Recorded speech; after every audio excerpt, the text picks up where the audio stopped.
You have the key to create everything. You get this immediate sense of possibility, almost like a riddle hinting at a hidden power. It does, doesn't it? Ugh. Like, what is this key they're talking about? And if we have it, how do we use it? It's fascinating how these ideas connect to recurring themes throughout the text. Yeah, what are you seeing in that? Well, creativity, obviously. Yeah. Then there's this focus on nature, personal power, and an overwhelming sense of appreciation for simply existing. It is interesting how those all seem to be intertwined in this text. It's like they're all part of the same puzzle. Yeah, you're right. There's this deep appreciation for just being, like when they mention lion cubs being annoyingly creative. Annoyingly. Yeah, just by existing as cubs, it's like they can't help but be creative. That's a really interesting way to put it. And then they mention trees, how they invite us to appreciate them. Trees, huh? Okay, I'm curious. Yeah, with their shiny, soft petals, it's not even just about observing nature, it's about finding joy in those observations. And that joy fuels creation. Remember those goats they talk about? Yeah. One's just playing. Oh, yeah. They're just hanging out being goats. Exactly.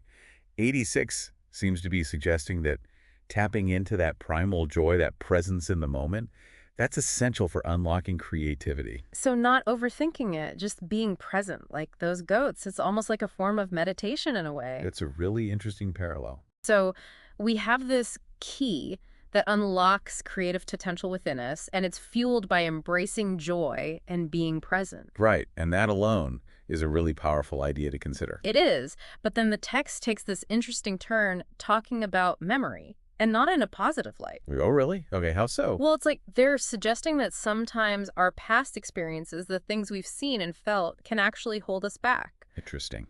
I'm listening. It's like we carry these fears based on what was, and those fears can cloud our vision of what could be. We've all been there, right? Like that inner voice saying we're not good enough or that we'll fail. Exactly. And then it makes you question, are we supposed to just forget our pasts entirely? Like hit the reset button on our memories?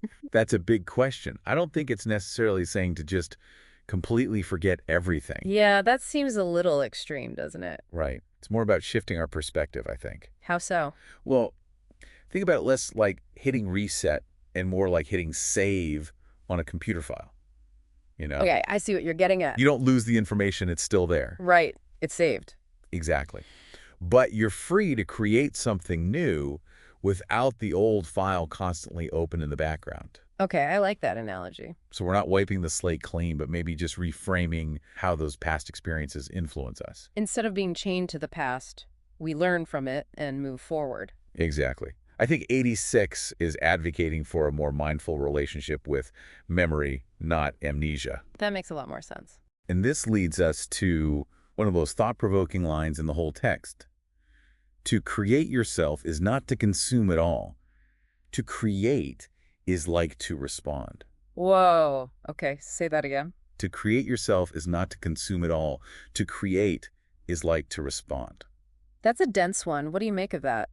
It really challenges the conventional definition of creativity, don't you think? It does, because we usually think of creating as making something tangible, right? Right, like painting, writing, composing music. But here, it's about how we respond to the world around us. Yeah, it's deeper than just making something new. It's like our lives are the canvas, and how we choose to experience and react is the art we create. That is a powerful way to look at it. Our actions, choices, even our thoughts become acts of creation. It suggests a level of agency we might not always recognize. We're not just passive bystanders in our own lives. We're actively shaping ourselves through our responses. That's a big responsibility when you think about it that way. It is, but it's also empowering. And that actually ties back to 86's examples from nature, doesn't it? How so? Well, take the tree, for example. It doesn't force its beauty on anyone. It simply exists. Right. It's an invitation for appreciation. The lion cub embodies a natural, unrestrained creativity. It's about being, not forcing. It is fascinating how 86 weaves those ideas together. It is, and it makes you think, how can we apply that to our own lives? Exactly. If responding is a form of creation, then choosing kindness over anger, embracing a challenge instead of shying away, those become deliberate acts of creation. It's like 86 is pushing us to consider. If your life was a constantly evolving masterpiece, how would you respond to the world in a way that aligns with the art you want to create? That is a powerful question. It is, and it makes me realize how much our everyday choices, big or small, contribute to the larger picture of who we are and what we bring into the world. This whole create yourself idea, it's exciting, right?